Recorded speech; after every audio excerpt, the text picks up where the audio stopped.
কি পরিণত করা যাবে? হ্যাঁ, এখানে নামাজের লেবাসের বিষয় যেটা ভাই প্রশ্ন করছেন, মানে হাফ হাতা, হাফ হাতা এরকম লেবাস পরে নামাজ পড়া, আসলে এটা কিন্তু উচিত না। নামাজের সুন্দর লেবাস আল্লাহ তাআলা বলতেছেন, হুজুর জিনাতাকুম ইনদা কুল্লি মসজিদ, প্রত্যেক নামাজের সময় ভালো সুন্দর লেবাস পরো তোমরা। একটা চিন্তা করলে তো হয়, আমরা নামাজ পড়তেছি, কার সামনে যাচ্ছি? আল্লাহর সামনে যাচ্ছি। এটা মহান রব, হ্যাঁ, মালিকুল মুলুক, সমস্ত বাদশার বাদশাহ। তা ওনার সামনে যেতে গিয়ে যদি আমরা এরকম অবহেলা অবস্থায় যাই, এটা ভালো নাকি? এটা মোটেও উচিত না। সুন্দর লেবাস পরবেন, মানে এটা যেন লেবাসের মধ্যে মনে না হয় যে ওইটা লেবাস দিয়ে আসছে। কথা কথা, আপনি যদি বড় একটা সভাতে যান, ওইরকম হাফ হাতা দিয়ে কি চলে যাইবেন? এরকম একটা গেঞ্জি টি শার্ট পরে কি চলে যাইবেন? যাবেন না, করে দেবে যাবেন না, ভালোভাবে লেবাস পরবেন। এই জন্য নামাজের মধ্যে উচিত ভালো লেবাস পরা। তো মাঝে মধ্যে যদি আপনি টি শার্ট পরে পড়তে চান, পারবেন কিনা, জায়েজ কিনা, যদি মাঝে মধ্যে হয় তাহলে হয়তো নামাজ জায়েজ হয়ে যাবে। কেউ মাকরুহ বলছে হাত খোলা থাকলে, কিন্তু সব সময় হাত খোলা রাখা এটা মাকরুহ থেকে খালি হবে না। সুতরাং এটা খেয়াল রাখবেন। ওই এটা আসলে টুপির ব্যবহারও সেই কথা। টুপি দেওয়া এটা একটা মিনজিনাতিল লিবাস, অথবা লিবাস জিনাতিল সালাত। নামাজের মধ্যে এটা জিনাতের অন্তর্ভুক্ত। কিন্তু মাঝে মধ্যে যদি টুপি না থাকে, হয়তো আপনার নামাজ হয়ে যাবে, অসুবিধা নেই। কিন্তু সব সময় টুপি না পরার অভ্যাস, এটা কিন্তু মাকরুহ, এটা থেকে দূরে থাকবেন। এটা তাশাব্বু বিন নাসারা বলা হয়েছে, তো এটা থেকে দূরে থাকবেন, তখন মাকরুহ হয়ে যাবে সব সময়। কারণ আল্লাহ রাসূল কোনদিন, যতদিন ইহরাম ছাড়া অন্য অবস্থায়, ইহরামের মধ্যে তো মাথার মধ্যে কিছু থাকবে না, কিন্তু ইহরাম ছাড়া অন্য কোন অবস্থায় কোনদিন একদিনও মানে মাথা খোলা রাখে নামাজ পড়ছেন বলে প্রমাণ নেই। এই জন্য মাথার মধ্যে অন্তত টুপি দিয়ে রাখবেন। মাঝে মধ্যে অসুবিধা নেই, মাঝে সমস্যা এটা তো হয়। এটার মধ্যে আমরা নামাজ বাদ দিয়ে না, টুপি নেই নামাজ পড়বো না, এটা বললেন না, ওইটা তো পড়বেন। শুকরান। মোবাইলে কোরআনের যে অ্যাপগুলো আছে, সেখানে হইতে কোরআন পাঠ করলে, বাস্তবিক তথা কোরআন স্পর্শ করে পাঠ করলে যে সব, সে সব পাওয়া যাবে। হ্যাঁ, আল্লাহ আশা তো করতেছি পাবেন। আর মাসহাফ যেটা আছে কোরআনের, যেটা কপি, এটা একটা প্রিন্টেড আমাদের কাছে থাকে, যেটা কাগজের মধ্যে ছাপানো হয়। তো বর্তমান আধুনিক বিজ্ঞানের উন্নতির কারণে হয়তো আমরা ওই প্রিন্টেড যেটা কাগজের পাইতাম, এটা আরো আধুনিক সুরতে আমরা পাচ্ছি। তা আলহামদুলিল্লাহ, আল্লাহ সব কম করবেন আশা করি। ওইটাও একটা মাসহাফ যদি হয়, অ্যাপের মধ্যে মাসহাফের মধ্যে রাখি, ওটার মধ্যে সব পাইবেন। কিন্তু ওইটার আপনাকে ওই সম্মান করতে হবে, ওজুর সাথে ধরলে ওজুর সাথে ধরতে হবে, এবং যেভাবে ইহতিরামের সহিত পড়বেন ওইভাবে ইহতিরামের সহিত পড়তে হবে। তবে একটা কথা হলো, যেগুলো মাসহাফ হিসেবে আমরা যেটার মধ্যে নির্বিচার মাসহাফ আর কিছু নাই, এটা সামনে রেখে পড়া এটা উত্তম বেশি হবে, এটা কোনো সন্দেহ ছাড়ার কথা। এটা কোরআন দেখে দেখে পড়লে সব হয়, তোমরা পাইবেন। কিন্তু মাসহাফের যে একটা ভক্তি আসে, ওইটা হয়তো আপনার মোবাইলে আসবে না। আমরা আরেকটি কথা, মোবাইলে এটা করতে গিয়ে আমরা শয়তান অনেক কিছু কিভাবে ঢুকে দেয়, এটা থেকেও বাঁচার চেষ্টা করতে হবে। এই জন্য নিরাপদ ব্যবস্থা হলো ডাইরেক্ট মাসহাফ থেকে পড়া, এটা উত্তম বেশি হবে। যদি পারেন এটা করবেন, ওটা তো ইনশাআল্লাহ সওয়াব হবে, অসুবিধা নেই। নামাজ অবস্থায় বাইরে গোসল করলে কি করা উচিত? জি, নামাজের মধ্যে যদি কারো বায়ু নির্গত হয়, তাহলে আপনি অবশ্যই ফিরে গিয়ে আবার ওযু করে আসিয়া তারপরে নামাজ পড়বেন। যদি ইমাম হয় থাকে, উনি একজনকে খলিফা বানাবেন, নিজের পিছনে যে ব্যক্তি আছে ওনাকে খলিফা বানিয়ে দিবেন। উনি ইমাম যেখান থেকে শেষ করছে ওখান থেকে শুরু করবে, নিজে গিয়ে ওযু করে আবার জামাতে শরীক হবে যেখানে পায়।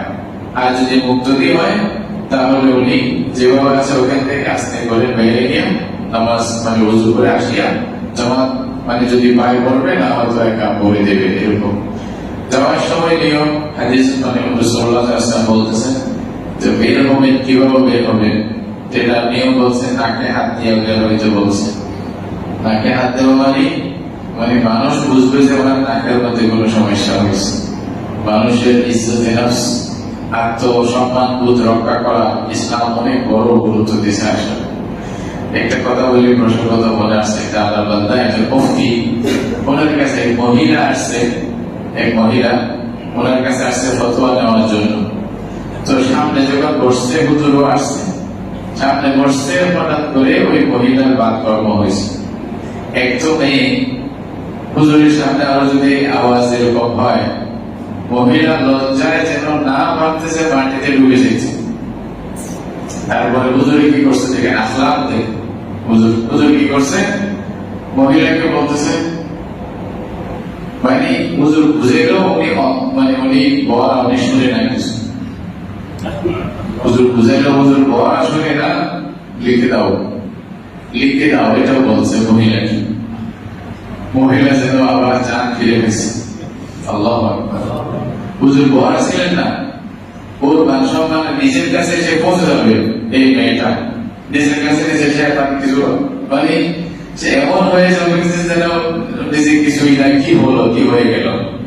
ওটার থেকে বাঁচানোর জন্য, তার সম্মান রক্ষার্থে বলছে, এমন বুঝাইছে যেন ওরা কিছু শুনতেছে না, ওনাকে লিখে দিতে হবে। তখন স্বস্তি ফিরে পেয়েছে। আলহামদুলিল্লাহ, এটা ইসলামের আখলাক। মসজিদে নামাজ অবস্থায় মোবাইল করা শিখতে করা উচিত। জি, এটা একটা বড় ফিতনা, সুন্দর প্রশ্ন। আসলে অনেক সময় আমরা নামাজে আসি, উচিত হলো নামাজে শরীর হওয়ার আগে আমি মোবাইলটাকে বন্ধ করে রাখবো, সাইলেন্টে রাখবো, অথবা কিছুক্ষণের জন্য 10-5 মিনিটের জন্য একেবারে বন্ধ করে ফেললাম।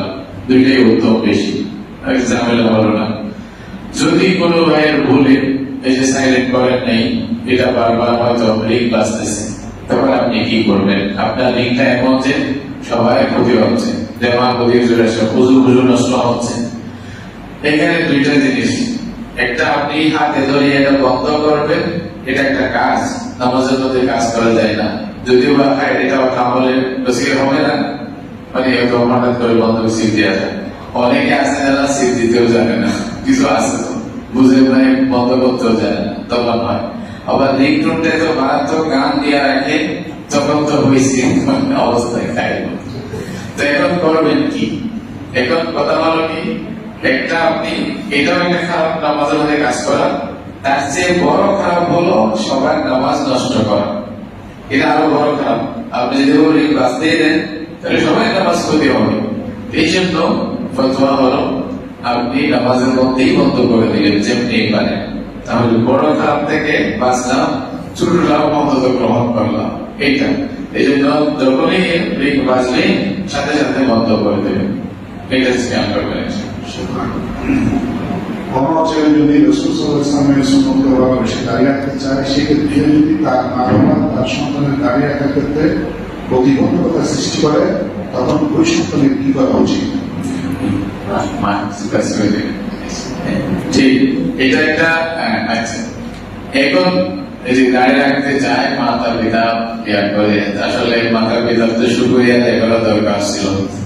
এই সাইলামের মধ্যে যে ইংরেজরা আমাদেরকে এমন শিক্ষা দিচ্ছে যে দাঁড়িয়ে থেকে আমাদের দাঁড়িয়ে দেখলে খারাপ লাগে, এরকম পরিবেশে কোনো যুবক যদি চাইছে নিজের থেকে দাঁড়িয়ে রাখবে, তো মাতা পিতা তো এটা শুকরিয়া আদায় করবে আল্লাহর কাছে যে আমার বাচ্চাটা শুধু সঠিক লেনে আসছে, এটা বলা দরকার ছিল। কিন্তু উল্টা যদি বাধা দেয়, তাহলে এই ক্ষেত্রে যে আল্লাহ রসুলের কথা থাকবে, আল্লাহর কথা থাকবে, মাতা পিতার কথা মানা এখানে জরুরি না। মাতা পিতার কথা মানবেন কোথায়?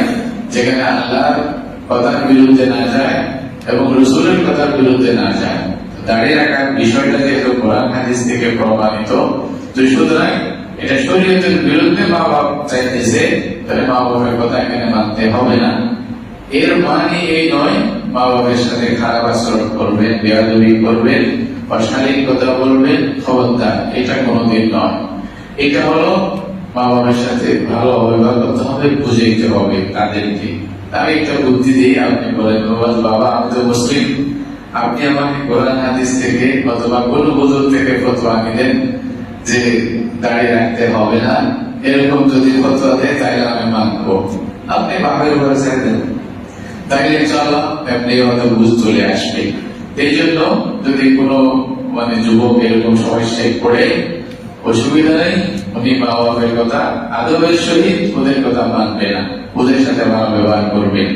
এমনকি আল্লাহর কোরআনে বলতেছে মা বাপ যদি অমুসলিম হয় তাদের সাথেও ভালো ব্যবহার করতে বলছে, তাদের সাথে ভালো ব্যবহার করার কথা আছে।